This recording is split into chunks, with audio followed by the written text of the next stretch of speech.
ఇప్పుడు ఓకే. చేయకూడదు, జాగ్రత్తగా చూసుకున్నాం అన్నది సెకండరీ పక్కన పెట్టేస్తే, సో ఎవరైతే మోకాళ్ళ నొప్పులతో బాధపడుతున్నారో, సో వాళ్ళకి డాక్టర్స్ ఏంటంటే ఇంక సర్జరీ చేయించుకుంటేనే మీరు లేచి నడవగలుగుతారు అని చెప్పేసి అంటూ ఉన్నారు. సో దానికి మనకి ఆల్టర్‌నేట్ ఎటువంటి సర్జరీ లేకుండా అని చెప్పేసి మనం చెప్తూ ఉన్నాం. సో దీని గురించి తెలుసుకోవాలందండి. ఇప్పుడు మోకాళ్ళు సరే మనం ఎంత మాట్లాడుకున్నా గానీ జనాలందరిని మార్చలేం. హ్మ్.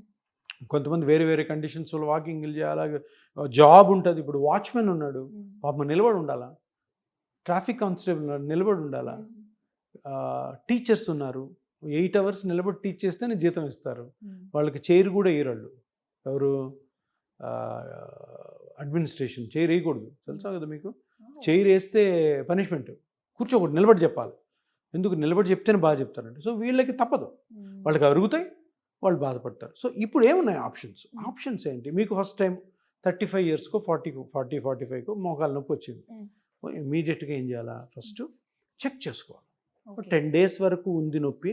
10 డేస్ తర్వాత నొప్పి తగ్గట్లేదు. హ్మ్. అలాగే కంటిన్యూ అవుతుంది. సో వెంటనే అందరూ తెలుసుకోవాల్సింది ఏంటంటే, హ్మ్. అసలు నా మోకాల్లో ఏమవుతుంది?